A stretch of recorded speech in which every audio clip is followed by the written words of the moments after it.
Hai, selamat datang kembali di channel Yudi Recap. Gimana kabar kalian? Baik-baik saja? Di video kali ini, saya akan merangkum sebuah film yang berjudul Hercules tahun 2014. Dibitangi Dwayne Johnson alias Mamang The Rock, film ini menceritakan tentang petualangan Hercules bersama 5 orang sahabatnya. Mereka tergabung dalam sebuah pasukan untuk melindungi suatu daerah dari pasukan pemberontak. Sampai suatu ketika, dia mengetahui ada kebenaran yang sangat mengejutkan di balik pemberontakan tersebut. Dan kebenaran apakah itu? Penasaran? Langsung saja kita masuk ke ceritanya, guys. You think you know the truth about him? You know nothing. Dikisahkan pada zaman Yunani kuno, salah satu dari dewa terkuat yaitu Dewa Zeus telah melakukan hubungan terlarang dengan seorang manusia. Yang mana dari hubungan tersebut telah melahirkan seorang anak laki-laki yang kita kenal dengan nama Hercules. Sebagai bibit unggul bapaknya, dia memiliki kekuatan yang hampir setara dengan yang dimiliki dewa. Sejak masih balita, dia mampu membinasakan 2 ekor ular yang memiliki bisa paling mematikan di dunia. Setelah dewasa, para dewa memberikannya 12 tugas yang sangat berbahaya, di mana dia harus melenyapkan 2 ekor monster yang sudah lama mengancam keselamatan warga. Dan diantaranya adalah seekor Hydra. Dengan modal sebilah pedang, Hercules mampu mengalahkannya dengan cukup mudah.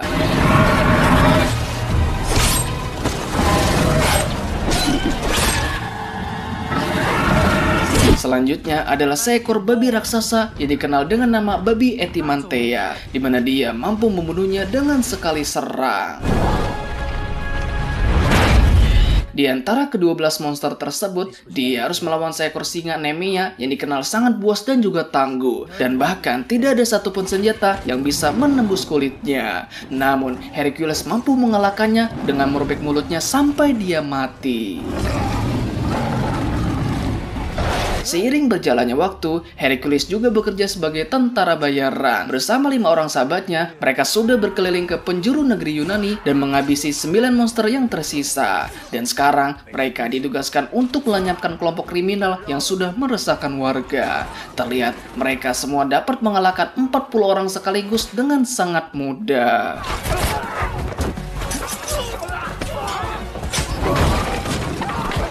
Dan inilah Hercules. Seperti yang sudah saya katakan sebelumnya, Hercules memiliki 5 orang sahabat yang selalu bertempur di sisinya. Mereka semua adalah Atlanta, Thaddeus, Autolycus, Amphiaraus, dan Aelius. Untuk Aelius sendiri, dia merupakan keponakannya sendiri yang masih satu keluarga dengan dirinya. Dan untuk Amphiaraus, dia merupakan seorang peramal yang sangat hebat. Dan dia juga meramalkan waktu kematiannya sendiri yang katanya sudah hampir mendekat. If you're going to use those herbs, Amphiaraus, at least share. Suatu hari, ketika mereka semua sedang berada di bar, mereka kedatangan seorang putri raja yang bernama Ergenia. Maksud kedatangannya kemari yaitu untuk meminta bantuannya. Diketahui, Ergenia adalah putri dari seorang raja yang menjadi penguasa di daerah Thrace. Dan sekarang, mereka sedang dilanda konflik perang sipil dengan pasukan pemberontak. Setiap harinya, para pemberontak membakar setiap desa yang ada dan membantai semua penduduk yang tidak bersalah. Untuk itulah sang putri meminta bantuannya. Awalnya, Hercules menolaknya. Namun ketika ditawari bayaran yang sangat fantastis, dia langsung menyetujui permintaannya.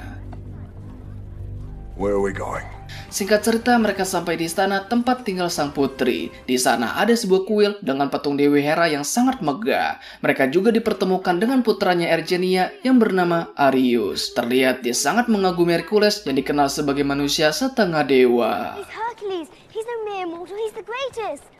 Setelah itu, mereka semua langsung menemui sang raja di ruang singgasananya. Dan inilah dia Raja Kotis, seseorang yang menjadi penguasa di daerah tersebut. Ketika makan malam tiba, mereka menceritakan tentang pasukan pemberontak yang menjadi musuh mereka saat ini. Diketahui, pasukan ini dipimpin oleh seorang panglima perang bernama Rhesus. Dikatakan, dia memiliki kekuatan sihir untuk memanipulasi pikiran para korbannya. Tak hanya itu, dia juga memiliki ratusan pasukan monster berwujud setengah manusia dan setengah kuda yang dikenal dengan sebutan Centaurus. Dengan pasukan sekuat itu, sebagian besar prajurit yang dimiliki raja telah dibantai oleh mereka. Dan sekarang yang tersisa hanyalah petani dan pedagang yang juga dikerahkan sebagai prajurit untuk bertempur. They have been seen. Keesokan paginya, Hercules dan kawan-kawan mencoba untuk melatih semua prajurit yang mereka punya. Sebagian besar dari mereka semua dulunya adalah seorang petani yang sama sekali tidak memiliki pengalaman bertempur. Dan bahkan, Thaddeus dapat dengan mudahnya menerobos pertahanan mereka.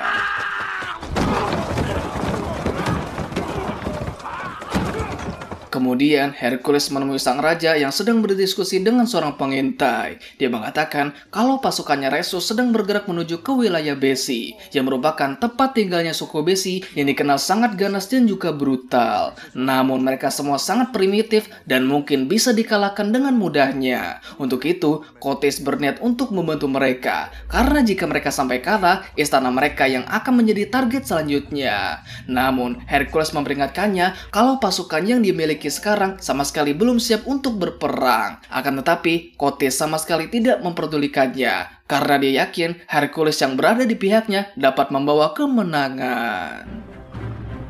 Have no fear. Keesokan paginya, mereka semua langsung berangkat menuju ke wilayah Besi, di mana perjalanan tersebut akan memakan waktu sebanyak 6 hari perjalanan. Setelah mendaki gunung, melewati lembah sampai mengarungi sungai, akhirnya mereka sampai di tempat tujuan. Namun mereka semua sudah terlambat. Semua penduduk desa yang ada di sana sudah habis dibantai. Terlihat ada banyak mayat yang bergelimpangan di sepanjang jalan. Diperkirakan mayat-mayat tersebut sudah membusuk sekitar 1 minggu. Tapi anehnya, ada beberapa mayat yang masih nampak segar. Ketika mayat-mayat tersebut diperiksa, tiba-tiba mereka langsung bangkit dan langsung menyerang mereka. Disusul dengan kemunculan ratusan orang yang merupakan orang-orang dari suku Besi. Ternyata pikiran mereka sudah dimanipulasi untuk berbalik menyerang mereka. Di saat yang sama, para prajurit langsung membentuk formasi untuk melindungi sang raja. That's comforting. Kemudian salah satu orang dari pihak musuh menantang Hercules untuk berduel. Melihat itu, Hercules langsung mematahkan ujung anak panah milik Atlanta. Dan di saat yang sama, si penantang langsung lari menuju ke arahnya.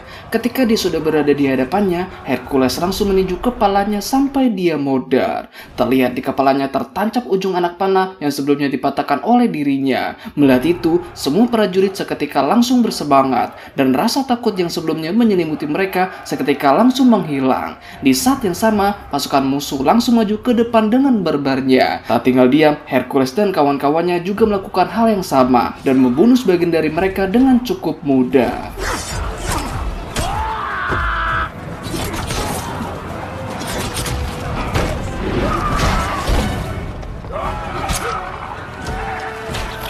Meskipun Hercules dan kawan-kawan cukup mudah melawan mereka, namun tidak bagi pasukan mereka. Terlihat mereka dibuat sangat kesulitan dalam menghadapi serbuan pasukan musuh. Mengingat kemampuan mereka sekarang sama sekali belum siap digunakan untuk bertempur. Sampai-sampai formasi bertahan yang mereka bangun dapat diterobos dengan mudahnya. Jika sampai dibiarkan, nyawa Aelius bersama dengan sang raja dapat terancam. Untuk itu, Hercules langsung mengerahkan kereta kencananya. Bersama dengan Amphiaraus, mereka berdua langsung membunuh semua musuh yang sedang bentrok dengan pasukan mereka.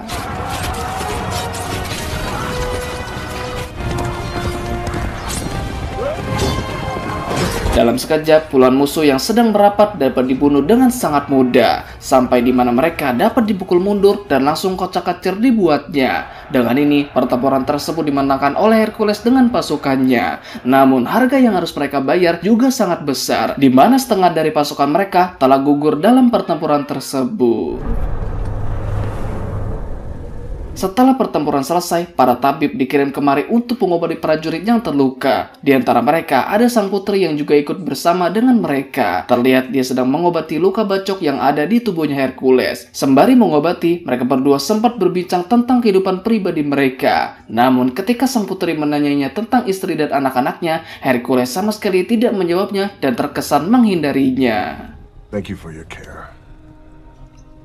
Ternyata, alasan dibalik kelakuannya Hercules yang tiba-tiba menjadi aneh adalah sebuah tragedi yang menimpa keluarganya. Nah, sebelum itu, kita masuk ke flashback dirinya sebelum semua ini terjadi. Diceritakan 3 tahun sebelumnya, Hercules bersama dengan keluarganya tinggal di sebuah kota yang bernama Athena. Diketahui, dia memiliki seorang istri dan 3 orang anak. Bukan hanya keluarganya saja, Hercules sangat dihormati oleh masyarakat yang ada di kota Athena, di mana mereka sudah menganggap Hercules sebagai dewa pelindung mereka. Perkenalkan, orang ini bernama Eurystheus, seorang raja yang menjadi penguasa di wilayah tersebut. That the people have their hero. Semua baik-baik saja, sampai suatu ketika prajurit menemukannya bersimbah darah bersama dengan istri dan 3 anaknya yang sudah tewas secara mengenaskan. Entah apa yang terjadi, tapi anehnya Hercules sama sekali tidak mengingat apapun. Raja Eurystheus menyatakan kalau Hercules adalah pelaku dari tragedi tersebut dan memutuskan untuk memberikannya hukuman dengan mengusirnya dari kota Athena. Meskipun sudah lama terjadi, dia masih dibayang-bayangi ketakutan akan kejadian tersebut. Dia sering mengigau kalau makhluk yang sudah membunuh keluarganya adalah monster anjing berkepala 3 yang dikenal dengan sebutan Cerberus.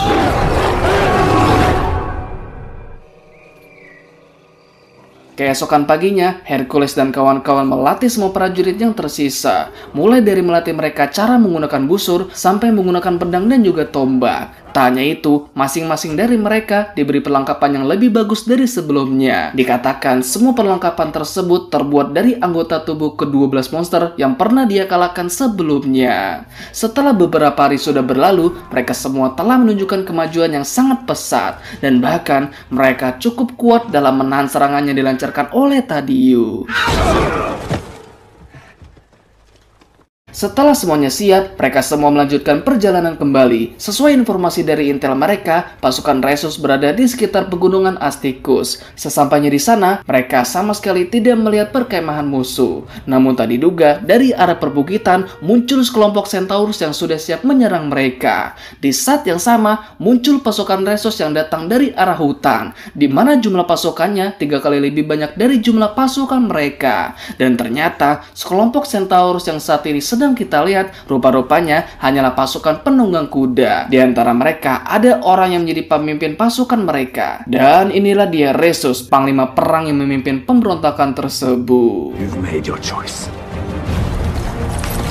Setelah melakukan beberapa persiapan, pertempuran langsung dimulai saat itu juga. Setelah pasukan musuh mendekat beberapa meter, Atlanta bersama dengan 2 orang pemanah muncul dari balik hutan dan langsung menyerang mereka. Bersamaan dengan itu, pasukan pemanah yang ada di barisan belakang langsung melepaskan anak panah mereka dan membunuh sebagian besar dari pasukan musuh yang maju ke depan.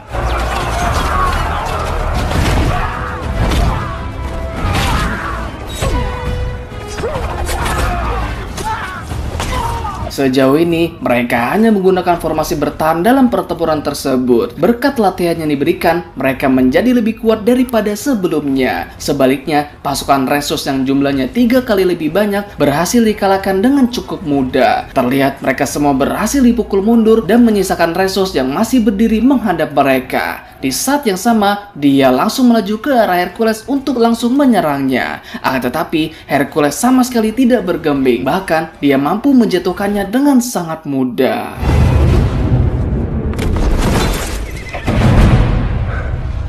Fucking centaurs. Setelah peperangan usai, mereka langsung kembali ke istana dengan membawa beberapa tawanan termasuk Rhesus yang juga mereka bawa. Di sini, Rhesus mengatakan sesuatu kepada Hercules, bahwasanya dia telah membela pihak yang salah dan orang yang seharusnya dia lawan adalah Raja Kotis itu sendiri. Entah itu benar atau tidak, yang jelas hal tersebut mengejutkan Hercules sampai-sampai dirinya dibuat bimbang. He's been fighting on the wrong side. Untuk menjawab semua keraguannya, dia memutuskan untuk bertanya langsung kepada sang putri. Dan ternyata, apa yang dikatakan Rhesus sebelumnya adalah sebuah kebenaran. Bahwasanya, dalang sebenarnya dari perang tersebut adalah Raja Kotis itu sendiri. Dialah orang yang sudah membakar desanya sendiri dan membantai semua penduduk yang ada di dalamnya. Dengan kata lain, pemberontakan yang sudah dilakukan Rhesus adalah demi kebaikan rakyat. Dikatakan, suami sang putri yang merupakan raja sebelumnya tewas diracuni dan digantikan oleh Kotis, dan orang yang seharusnya menjadi raja selanjutnya adalah Ares putranya sendiri. Alasan kenapa sang putri juga ikut bersandiwara adalah untuk melindungi putranya, yang mana jika dia tidak patuh, maka putranya akan dieksekusi. King commands your presence. Setelah mendengarkan itu semua, Hercules langsung menghadap kepada sang raja. Dia seakan tidak percaya Kotis telah memanfaatkan dirinya. Kemudian Kotis mengatakan sesuatu, bahwasannya dia tidak merasa cukup menguasai daerah tempat dia berkuasa, tapi dia berambisi untuk menguasai seluruh daratan Yunani. Tak hanya itu, dia juga mengajak Hercules untuk memimpin pasukan miliknya. Tentu saja, dia langsung menolak ajakannya tersebut. Meski begitu, Kotis tetap mendapati janjinya dengan membayarnya sesuai kesepakatan. You will be paid in full. Bring them the gold. Namun setelah mengetahui semuanya, dia merasa tidak pantas untuk menerima semua emas tersebut dan memutuskan untuk melakukan apa yang seharusnya dia lakukan, yaitu mengalahkan King Kotis demi membebaskan rakyat yang tertindas. Teman-temannya pun sepakat untuk membantunya. Namun tidak bagi Autolycus, dia memilih untuk menikmati semua emas yang dia dapat dan pergi meninggalkan mereka. Setelah itu, mereka berlima masuk ke dalam ruang singgasana. Akan tetapi, sudah ada banyak pasukan yang langsung mengepung mereka. Alhasil, mereka tidak punya pilihan lain selain harus membuang senjata mereka. Mengetahui kalau Ergenia telah membocorkan rencana mereka, dia langsung ditahan bersama dengan Hercules. Maka dari itu, Areius terpaksa harus dipisahkan dari ibunya. Setelah itu, mereka semua langsung ditahan di penjara bawah tanah. Dalam keadaan setengah sadar, Hercules melihat sesosok Cerberus di hadapannya. Tapi ternyata, itu hanyalah 3 ekor monster serigala. Di saat yang sama, dia kedatangan seseorang yang pernah mengusirnya dari kota Athena. Ya, orang itu adalah Raja Eurystheus yang ternyata sudah beraliansi dengan Raja Kotis. Kemudian, Hercules mengingat tragedi yang telah merenggut nyawa keluarganya. Dan Anda akan sangat dibuat terkejut ketika mengetahui bahwa orang yang sudah membunuh anak dan istrinya adalah Raja Eurystheus itu sendiri, di mana dia sengaja melepas ketiga serigala tersebut untuk memangsa mereka. Swither, you drugged me.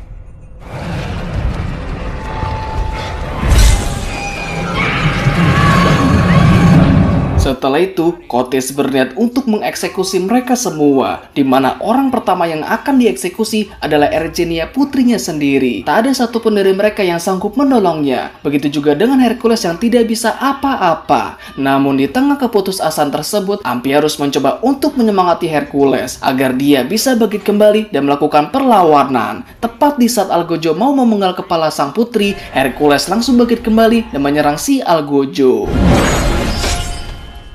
Melihat itu, Raja Kotis dan juga yang lain segera pergi dari tempat itu. Dan mereka juga melepas ketiga serigala tersebut yang kemudian langsung menyerang si Hercules. Meskipun dia mendapat gigitan beberapa kali, dia masih sanggup melawan mereka. Sampai dia berhasil membunuh mereka sekaligus. Setelah itu, mereka keluar dari penjara tersebut. Di sana sudah ada beberapa prajurit yang menghadang mereka. Meskipun mereka sudah cukup terlatih, tapi mereka masih bisa dikalahkan dengan cukup mudah.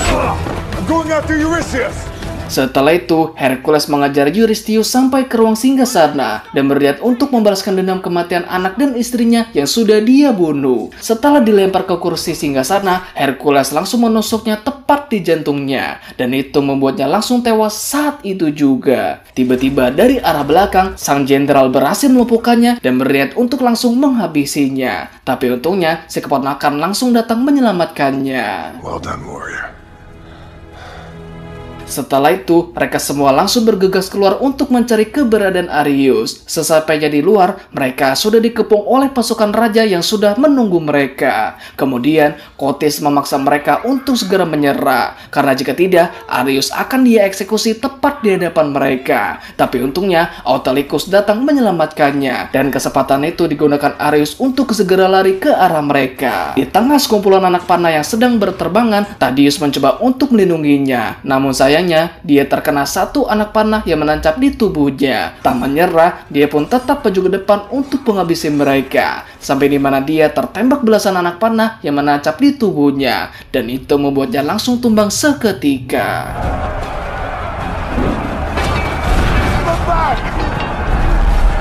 Di saat yang sama, prajurit yang ada di bawah langsung maju ke depan. Dengan cepat, mereka semua langsung lari ke kuil Dewi Hera yang ada di atas. Sesampainya di sana, mereka menumpahkan 2 pilar api yang ada di sana dan membakar sebagian prajurit yang mendekat. Bersama dengan itu, Thaddeus yang menderita luka yang sangat parah langsung mengembuskan napas terakhirnya. Kemudian, para prajurit yang sebelumnya dipukul mundur langsung merapatkan barisan mereka. Lalu, maju ke depan melewati anak tangga yang sedang terbakar. Di tengah situasi tersebut, Hercules melakukan sesuatu di luar dugaan mereka, di mana dia mencoba untuk merobohkan patung Dewi Hera yang memiliki ukuran sangat besar tersebut. Tepat di saat para prajurit sudah di depan mereka, patungnya langsung roboh dan menimpa prajurit yang ada di bawah sana. Raja Kotis yang juga berada di bawah juga terkena imbasnya, di mana dia terkena bongkahan kepala patung sampai jatuh ke jurang.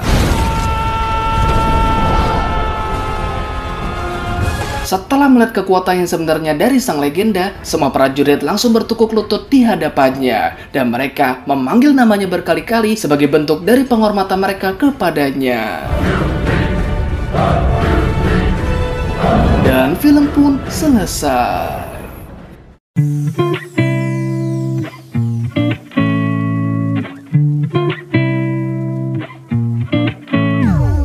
Oke gan, itulah alur cerita dari film Hercules. Semoga kalian terhibur ya. Dan jangan lupa untuk support channel ini dengan cara like, comment, share, dan subscribe-nya agar saya bisa semangat dalam membuat konten selanjutnya.